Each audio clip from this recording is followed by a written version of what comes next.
Logan Barrett's knuckles whitened around the steering wheel as he sped through the rain-slicked streets of Asheville, North Carolina. His wife's frantic voice still echoed in his head.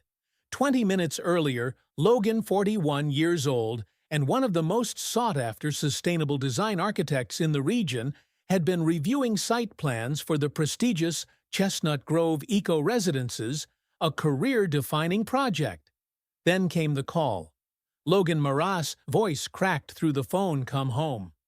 Now, when he pulled into their driveway, tires skidding on the wet concrete, 3 patrol cars sat parked in front of their custom-built timber and glass home.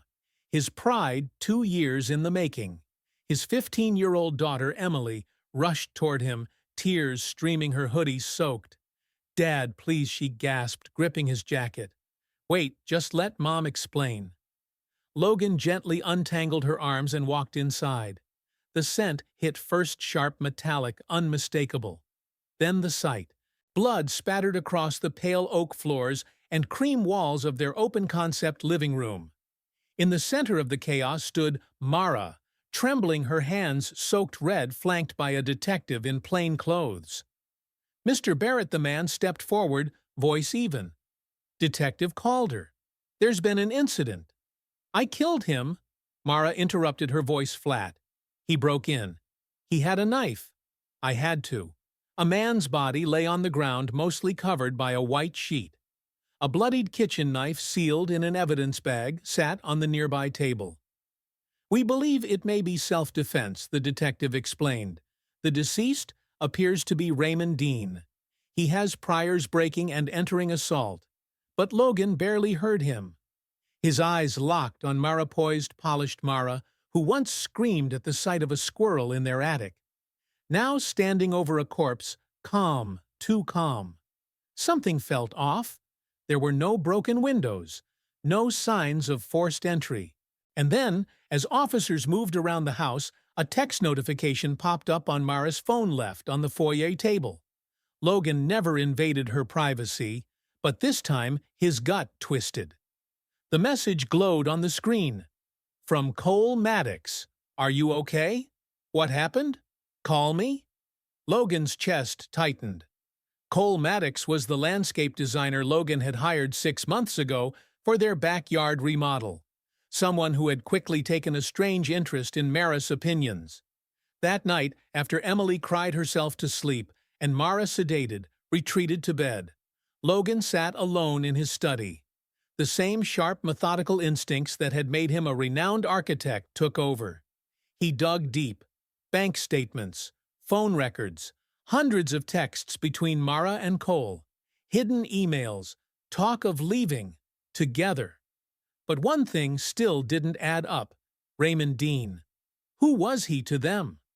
Logan stared at the man's name, his face from earlier haunting him.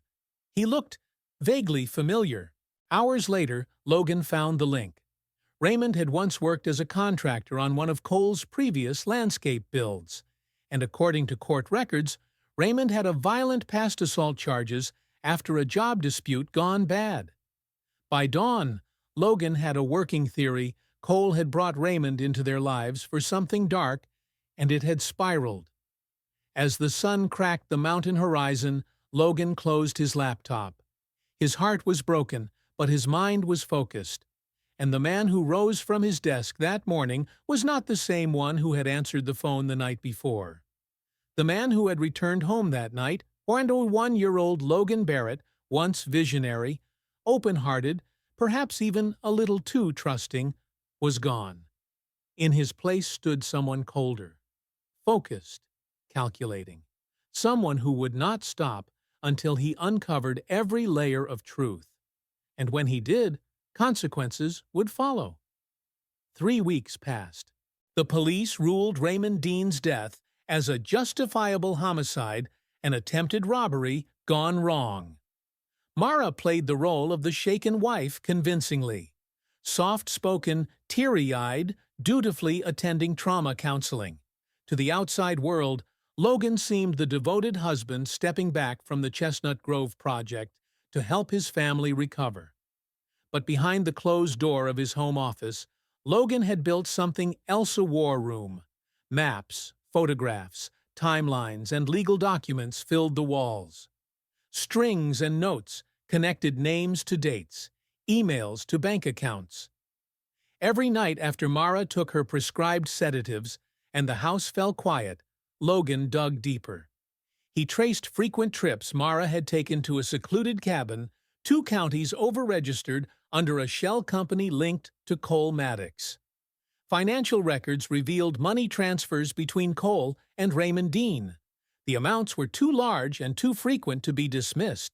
But the worst discovery came when Logan found multiple life insurance policies filed under his name, H with Mara, listed as the sole beneficiary. This had never been about a break-in. It had been a setup. His setup. Raymond Dean had been the weapon. Something had gone wrong, and Logan was alive because the plan failed. To move forward, Logan hired Mira Calhoun, a sharp, no-nonsense private investigator with a background in cyber intelligence and tactical surveillance. Mira didn't come with a leather trench coat or cinematic flair. She came with encrypted drives, burner phones, and ex-military contacts. She met Logan at a truck stop diner 15 miles from Asheville. Cameras, no questions. "They're still planning something," Mira told him, sliding a manila folder across the table. Maddox made 3 calls to a guy named Boyd Weiler, dishonorably discharged Marine. Now a freelance enforcer for high-paying clients who want messy problems handled quietly. Logan didn't flinch. "They're trying to replace Dean. Looks that way, and they're getting sloppy. Your wife just withdrew another $25,000 yesterday cash." Logan nodded. "Keep digging. And Mira, start recording everything. I want audio visuals, location logs. If they meet, I want a transcript." Meanwhile, Logan crafted a masterclass in misdirection. At home, he played the part of the fractured husband. He suggested their therapy sessions weren't helping, floated the idea of selling the house, the source of too much pain, and perhaps taking a sabbatical, traveling, somewhere distant. Marat's eyes twitched slightly. He noticed. "We should also review our insurance," he added casually one night. "For Emily's sake, if anything ever happened to either of us, I want her to be secure." The mention of their daughter wasn't a plea. It was strategic. Mara's only visible weakness was their teenage daughter. That part of her Logan believed was still real. He also began laying groundwork beyond his home. Logan reconnected with old professional allies. He scheduled drinks with Paige Marston, a politically connected real estate investor who had always admired Logan's vision. He had dinner with Elena Vega, a tenacious litigation attorney known for destroying fraudulent claims in court, under the guise of asking for help on a friend's land dispute. Most notably, he befriended Gavin Rowe, a media tech entrepreneur who had recently acquired the Asheville Chronicle. Over expensive whiskey, they talked urban planning, digital PR, and trust. At the Chestnut Grove development site, Logan played the long game. He kept Cole close, welcoming, friendly, occasionally vulnerable. "I wonder if Mara resents me deep down," he mused one afternoon as they walked the perimeter of a model home. "She's different, ever since that day." Cole stiffened, just slightly. "She hardly talks to me anymore. Sometimes I wonder if she wishes it had been me." He trailed off and stared into the distance, letting the silence hang, waiting for the cracks to show. And slowly, they did. Ben Langford, 44, poured a second cup of coffee in the dim kitchen light, keeping his movements steady, measured. He was worried about his marriage, he told Cole Maddox the day before during a scheduled site visit. Cole had offered mumbled reassurances while avoiding eye contact, clearly uncomfortable, clearly guilty. That same evening, surveillance photos captured Cole in the parking lot of a 24-hour grocery in Boone, North Carolina, slipping a burner phone to Mara across the hood of her car. 2 months after Raymond Dean's death, Mira Calhoun called Ben just after midnight. "They're making their move," she said, without preamble. Cole met with Weiler yesterday. I intercepted a text from your wife. It's all set for the cabin this weekend. Ben's jaw clenched slightly, but his voice remained cool. Then, well, be ready. He opened his laptop, the same machine where he'd once drafted award-winning designs for entire neighborhoods, now turned into a digital war room. For weeks, Ben had built a new kind of structure, not of glass and stone, but of timelines, evidence, and truth. He reviewed the checklist. The traps were set. The watchers were in place. His allies had their roles. 3 days. 3 days until Mara and Cole thought they would win. 3 days until they learned what it felt like to cross the wrong man. Friday arrived with a storm thick enough to stall traffic. It matched Ben's mood perfectly. Over a quiet breakfast, he told Mara he needed to drive into Asheville for an emergency meeting with partners concerned about the Highland Terrace development. "I'll be late."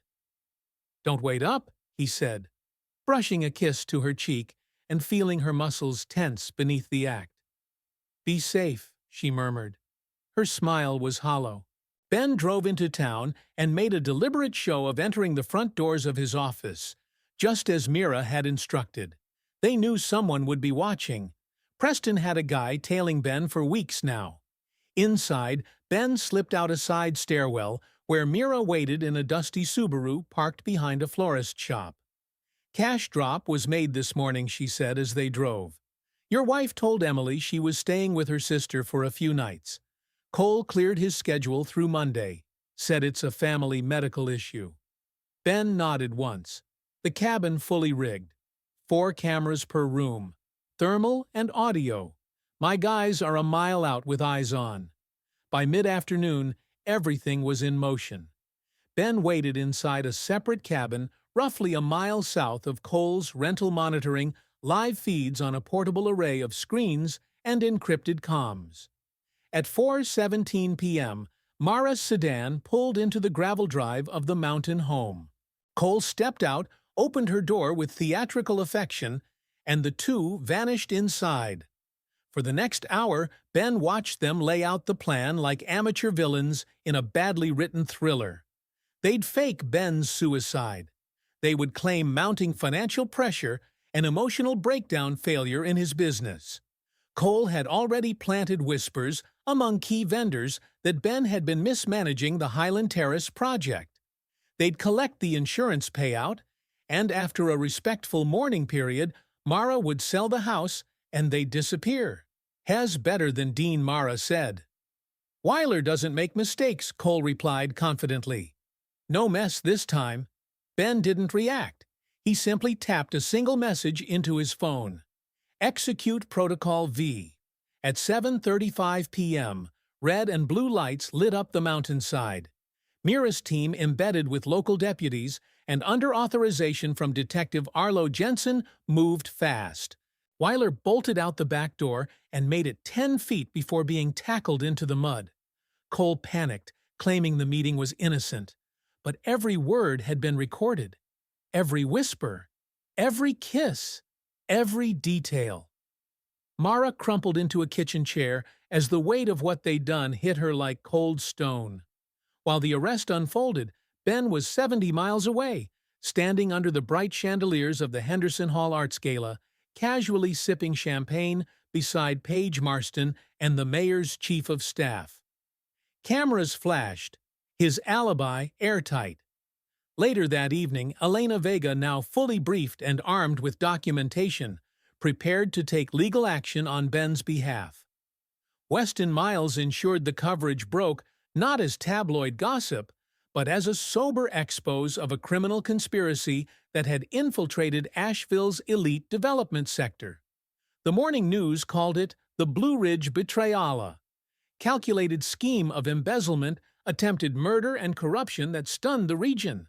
By midnight, Ben Langford sat under soft fluorescent lights at the county sheriff's office, delivering a composed statement. He was the picture of a loyal husband, blindsided by betrayal, voice cracking in the right places, eyes hollow with fatigue.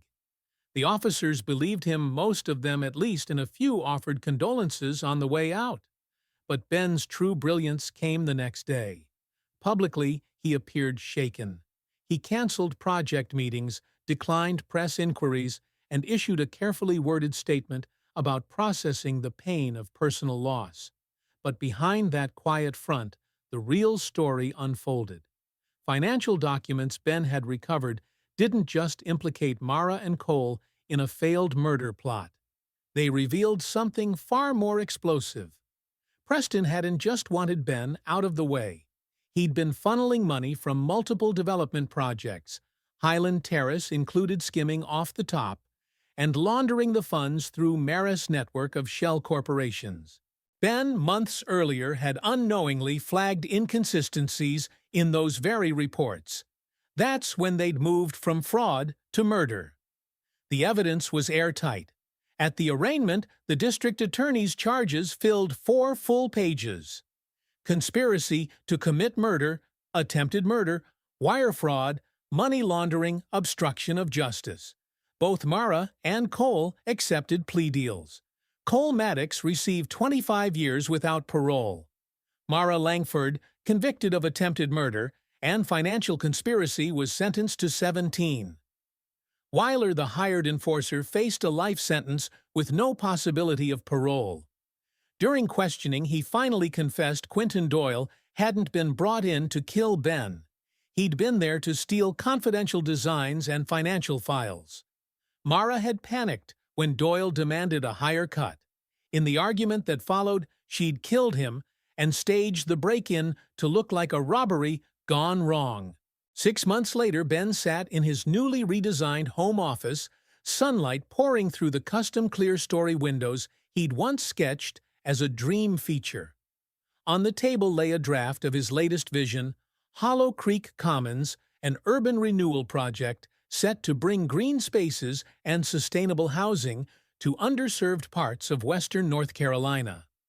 Across from him, Lena, now 17, sketched elevations in her notebook, an echo of her father's early work.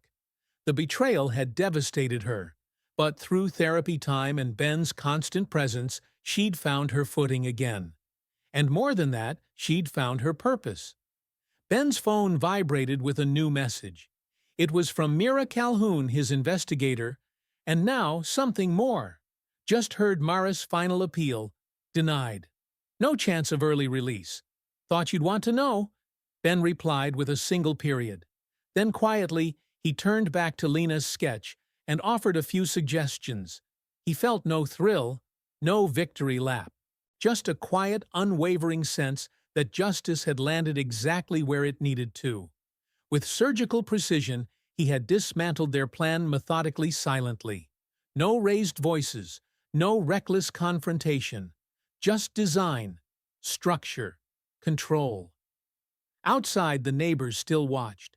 They spoke in hushed tones, but their words had shifted from curiosity to caution. The man who once built homes had built a legacy, one shaped not just by vision, but by vengeance. Ben Langford now stood as a warning: never underestimate someone who understands both architecture and destruction. And as he sat down to dinner with Lena, one thing was certain. If anyone ever crossed him again, they'd learn what Mara and Cole never lived long enough to tell. That Ben Langford didn't just design buildings, he designed consequences.